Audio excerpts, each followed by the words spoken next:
Yeah. So it was just about to stop you for Thank you very much, everyone. Can I have everybody's attention, please? Just to keep things on track, we'll start nice and on time. So thank you very much, everyone, for joining us here today. Some quick housekeeping before we get too stuck into things. You should hopefully all have access to the Wi-Fi. You might need it down here. If you do, then please lodge questions as you come up with them over the course of the talk on the swap card app. There's like a live discussion section if you navigate to the page for this session, and you can lodge your questions there. We'll take those at the end. So on to the more entertaining stuff, or the more interesting stuff, better way to put it. So today we've got a talk from Jonathan Leighton, who is the Executive Director of the Organisation for the Prevention of Intense Suffering, a think and do tank that he founded to promote compassionate ethics in societal decision making. OPIS is best known for its advocacy for better access to effective medications for people in severe pain, including morphine for terminal cancer patients in lower income countries, and psychedelics for patients with horrendously painful conditions like cluster headaches. It also, it also advocates for anti-speciesism and an end to factory farming and the abuse of animals. So with that, I'll pass to Jonathan to tell us about that.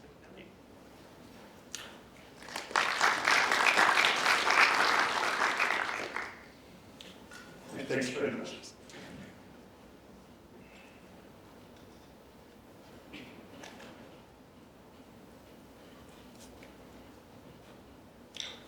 First technical problems. Okay. So good morning, everyone. I'm going to start off with a pretty uncontroversial statement or belief, and that's that everybody here dislikes suffering.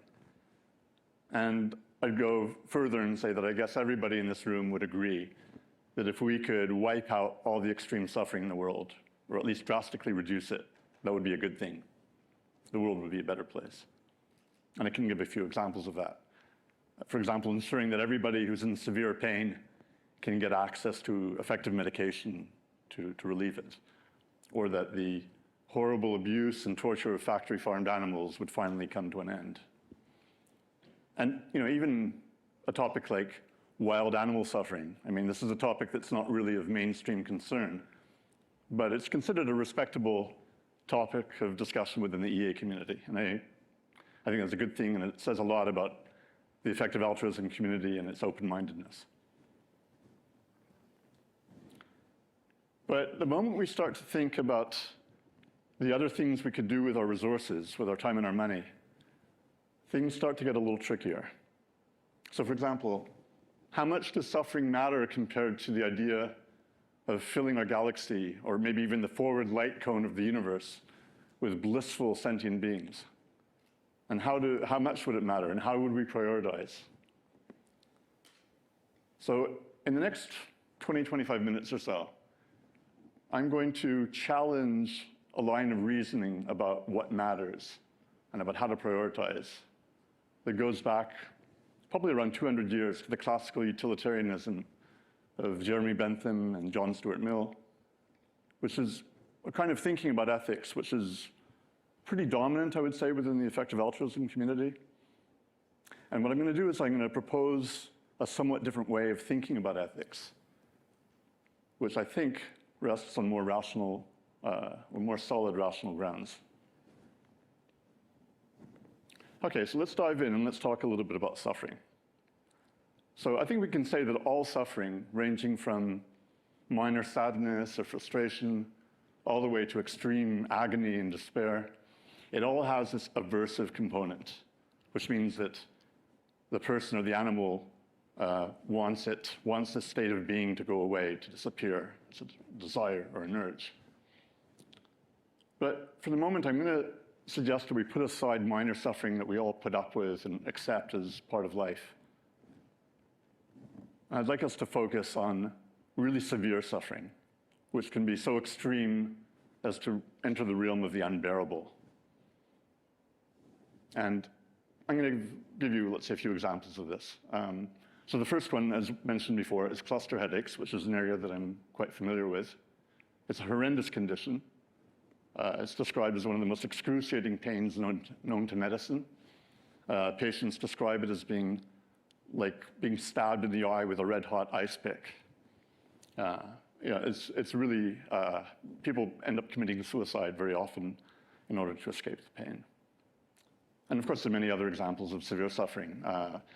Something a little bit more common, people with terminal cancer who are unable to access morphine, which is another area that I've been working in.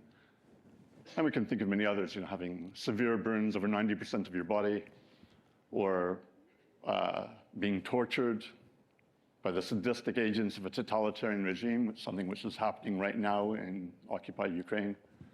And then there's suffering which is more internal, like severe depression or mental illness, or a parent who loses their child. And then, of course, there's all the suffering of animals, of factory-farmed animals who are horribly abused, often kept in small cages where they can't even turn around. Now, the thing is, we can't really think accurately and meaningfully about ethics unless we're really prepared to confront and truly understand the meaning of extreme suffering and really take it into account in our deliberations. Because if we don't do so, we'll arguably be missing the most important part of reality. And some of the suffering is so terrible that we would never agree to experience it ourselves. And it's not just that we wouldn't accept it, we wouldn't be able to accept it. If we were experiencing the suffering and we had any autonomy to make it stop, we would do so. We tolerate suffering happening elsewhere, extreme suffering happening elsewhere, often from a position of privilege, of a reduced local risk, because fortunately it's them suffering, not us. But if we take a detached perspective, there's no reason at all to attribute less value to suffering happening elsewhere. And this is totally consistent with the EA perspective popularized by Peter Singer, that people in poor countries matter as much as people in rich countries. And there's also there's a deeper level in which to look at this, and that is that the distinction between us and them is actually something of an illusion based on a metaphysically inaccurate view of personal identity. And I'm going to try to take you through what I mean by this in the next slide. So we all change over time, right? From one minute to the next, from one year to another. Arnold Schwarzenegger as a bodybuilder wasn't quite the same person as he was as governor of California. And at the same time, we're all a lot more similar to one another than we might think. And that's most obvious in the case of identical twins. So ultimately, we're all patterns of thought and loci of consciousness. And so in a very real way, when someone else is experiencing extreme suffering, it actually is us, just a different version of us in a different location in space and time. And what's unbearable over there is actually unbearable in a larger, more universal sense. There is unbearable suffering happening. And this way of looking at things, it might seem a little bit strange or almost spiritual, but it's very consistent with the wisdom and insights of Buddhism. The primacy of suffering and the absence of an ego or a self. So I'd like to step back a little bit now and think about the concept of what matters. And I think we can probably, most of us agree that everything that matters ultimately comes down to subjective experience. Because if there was no sentient being experiencing anything, there wouldn't be anyone for anything to matter to. And I think you can also argue that many of the things that we value and care for ultimately are reflected in some degree of happiness or contentedness. Because if they didn't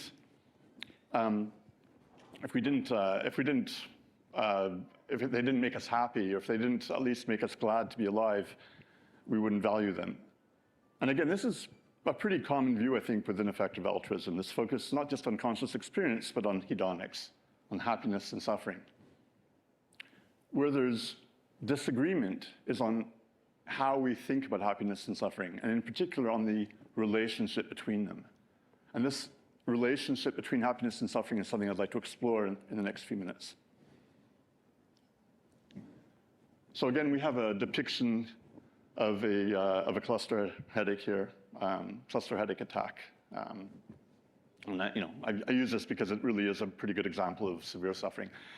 And I think we could all agree there's this inherent call to action. Somebody suffering a cluster headache desperately wants it to end. Whether we can do something about it externally or we can't, there's this really desperate need for it to end. Somebody in a state of bliss is just perfectly fine. There's no call to action. He may be at a party and the party comes to an end and he goes home and goes to sleep and everything's okay. There's not been some catastrophic loss of value in the universe. But we can say the same thing about nothingness. So here I'm given an example of an empty planet like Mars. There's no call to action to fill the void. There are no invisible people pleading for us to bring them into existence. Now, we might like the idea of bringing happy people into existence. It might make us happy to think about it. And happy people, once they exist, they're happy to be alive. There's no question about that. But there's no inherent call to action to bring them into existence. And it's similar to the idea of a couple that decides not to have children. They're not ignoring some sort of inherent need, some sort of call to action to bring children into existence. It's entirely a personal opinion or a personal choice. So if we compare these three different situations, suffering, happiness, and emptiness, it's really only suffering that has this inherent call to action.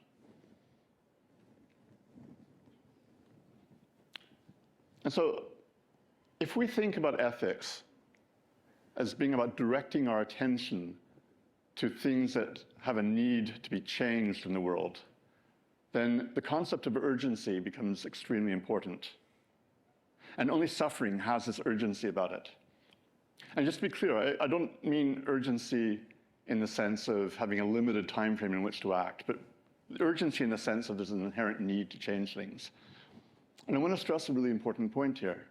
There's a fundamental difference between a desire for change that occurs only in the mind of an outside observer and a need for change that is really inherent to the situation. So let's do a thought experiment. Let's take somebody in the middle of a cluster headache attack who's in absolute agony. And now let's add to that situation our friend, our blissful friend there. And just to be clear, we're not taking him away from the party or from other situation. We've just conjured him into existence. What can we say about the situation? The suffering is still there. Nothing's changed about the suffering. It hasn't been neutralized. So what happens if we keep adding lots of happy people? Lots of happy, blissful people at the beach and having children and having parties. Have we done anything about the suffering itself? Because the suffering itself is still there. It hasn't been neutralized. So is there any point at which we can say that the whole situation as a whole is ethically neutral or ethically equivalent to nothingness? And if we think that, why do we think that? Is that actually rationality speaking, or is it more an intuition that says that suffering can be drowned out by enough happiness? My contention, which is shared by a subset of EAs, is that there's a fundamental asymmetry between suffering and happiness.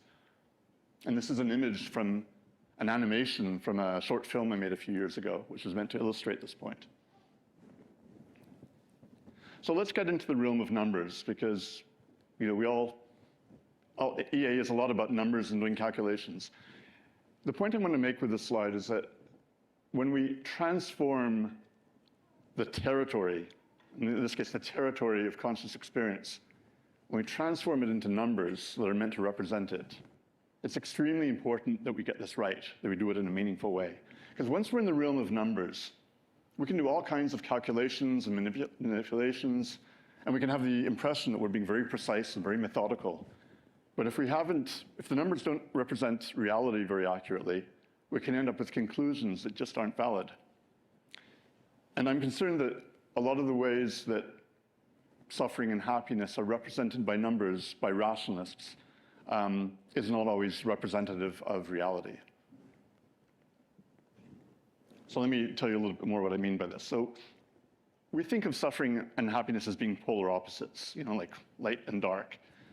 That's how we think of them in our minds, which is a reasonable way to think about it. But sometimes suffering and happiness are depicted on a single graph, just on opposite ends of the scale, which can give the impression that they really are polar opposites that actually neutralize one another. And this is not representative of reality. Suffering and happiness, they're not opposites in the same way as positive and negative charges or a positive and negative image, which if you superimpose one on top of the other, you get nothing. But let me give you some other examples. And let's talk not so much about happiness here, but specifically about pain and suffering. So typically, pain and suffering are represented on scales like this. And this is very useful for measuring the intensity of the experience. And they're used clinically to measure how much a patient is in pain or how much they're suffering. But what happens is these scales are sometimes used in discussions about ethics in a way that doesn't really represent what's actually happening. And what I mean by this is that the scales are often treated as if they're cardinal and linear, and they aren't. So they're not based on a defined unit of suffering. And we can't say that 6 is precisely twice a 3, or that somebody suffering at 10 out of 10 is suffering only twice as much as someone suffering at 5 out of 10. Now, there's been some evidence proposed by Andres Gomez-Emilson in a post in the EA forum, suggesting that the scales are actually logarithmic. But even if we were to say, okay, maybe the scales are something like logarithmic, and we can even act as if they really are based on some sort of cardinal unit, that still wouldn't mean that any number of people suffering at the level of 1 out of 10 are equivalent to one person at 10 out of 10. Because one person in the throes of agony is not the same thing as a large number of people, suffering at a very minor level.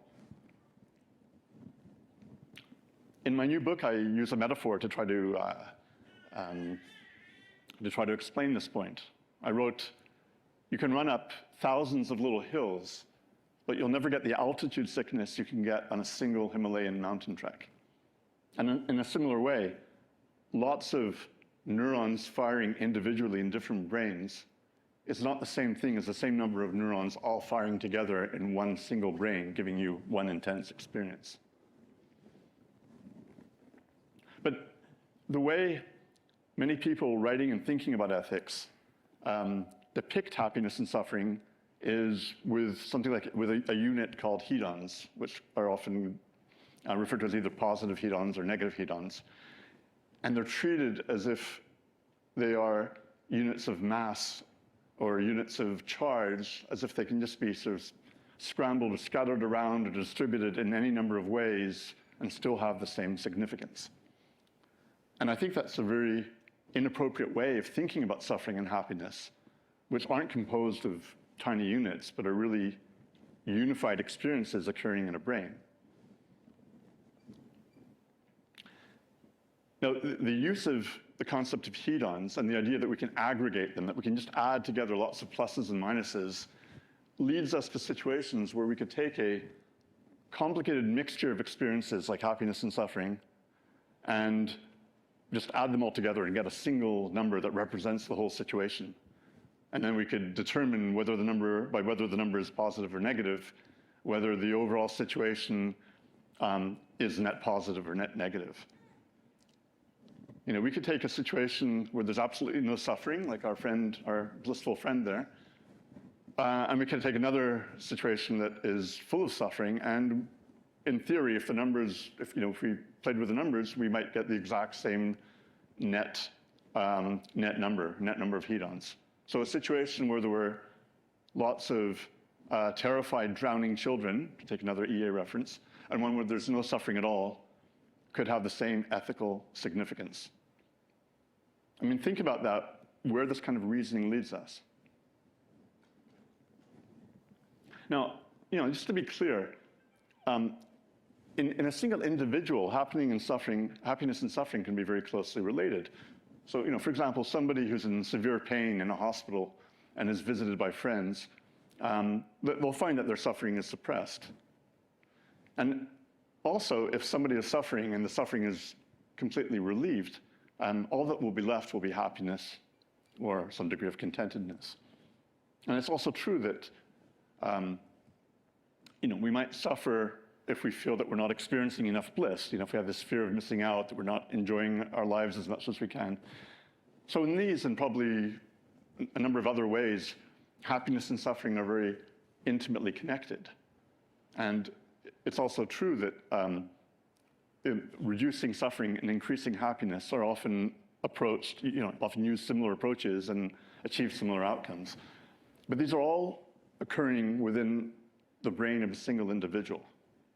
I think it's also worth pointing out that when somebody is really in severe pain, they don't want you to make them happier. They just want the pain relieved. And it's also true that each of us makes personal trade-offs. We'll all put up sometimes with a bit of suffering or a bit of frustration in order to achieve some sort of happiness in the future. But I think what's really important here is that we remember this is happening within the brain of a single individual with a sense of autonomy over their own well-being. And this doesn't relate at all to decisions where we might allow some people to suffer so that others can be happier. And these are completely different situations. The autonomy of an individual is very different from making decisions about unrelated people who have no say in the matter. And I think that this whole idea of aggregating pluses and minuses and assuming that a situation is net positive if it has an excess of pluses over minuses, it can be used to support this idea that there's some sort of moral imperative to increase value in the universe and to maximize value in the universe, which in some ways is very similar to the economic idea that there's some sort of imperative to increase shareholder value. I sometimes think that there's been some influence of the economic paradigm on the ethical paradigm. And this idea means that a situation that's more net positive than another has more value than another, and therefore it's better, and that we have some sort of need to create more of the situation. This paradigm is completely divorced from the notion of urgency. And I would argue that the only real urgency there is to decrease the disvalue of suffering. I think one of the main reasons that this kind of thinking is so dominant is that we have this very hardwired desire to survive. Philosopher Thomas Metzinger coined the term existential bias to describe the fact that we will do almost anything to prolong our own existence. That's totally natural. We don't want to die. We want to survive. We want our species to survive. We don't want to some sort of existential catastrophe to wipe out our planet. That's all totally natural. But what I think has happened is that many rationalists who work on things like X risks and reducing X risks, they justify ethically what they're doing by this idea that there's some sort of imperative to increase value in the universe. And this kind of thinking can justify any amount of horrible suffering, not just suffering occurring now, but even potential suffering in the future based on speculative future scenarios containing a sufficient number of happy beings. I think instead, it would be more honest and also more rational to simply state, we have these strong intuitions about surviving. We don't want our species to self-destruct. I think this would be a very valid kind of statement to make. It would explicitly acknowledge our intuitions as an integral part of who we are as human beings. And at the same time, it would recognize that there is this urgency to attend to severe suffering. In fact, the stance could say that trying to preserve the future is conditional on treating extreme suffering with the seriousness it deserves.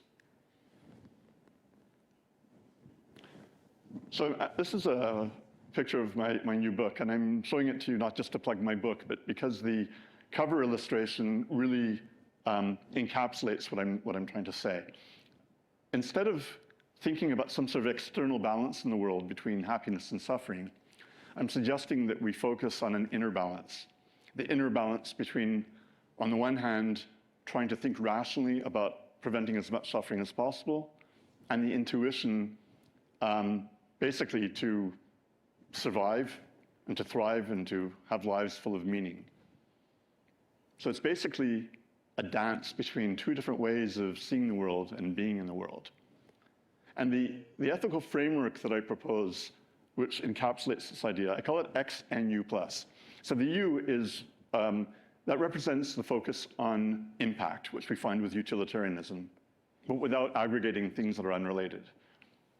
But I'm also saying we should focus on suffering, and in particular on extreme suffering. So that's the XNU part. You know, the N is for negative. But the plus here is doing a lot of work. The plus acknowledges our intuitions, as I said before, as an integral part of who we are, without putting it on the same level as the reduction of suffering. So I'm coming to towards the end of my talk, and I'd just like to make a general statement here, or a general observation.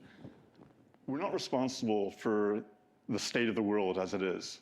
We're not responsible for the processes that designed our brains and caused us to seek status, even if it can lead to the horrors of all-out war. You know, we're not responsible for the natural world where so many animals live in constant fear of being ripped apart by predators. But today, we're living in a really unique moment of time. You know, we've got unbelievable, breathtaking technology at our disposal.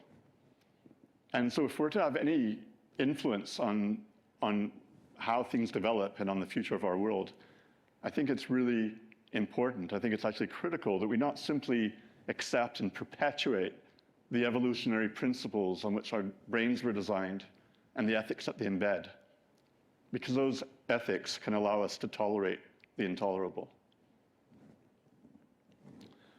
So through my organization, OPIS, we're basically trying to promote compassion and the priority of preventing intense suffering. And so we're focused, on the one hand, on addressing specific causes of suffering and the solutions.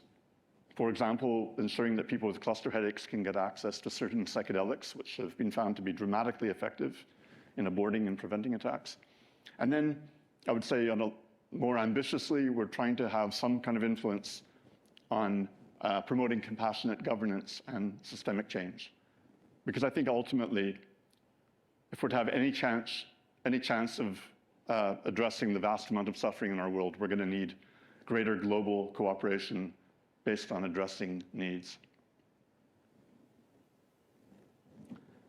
So this is my last slide.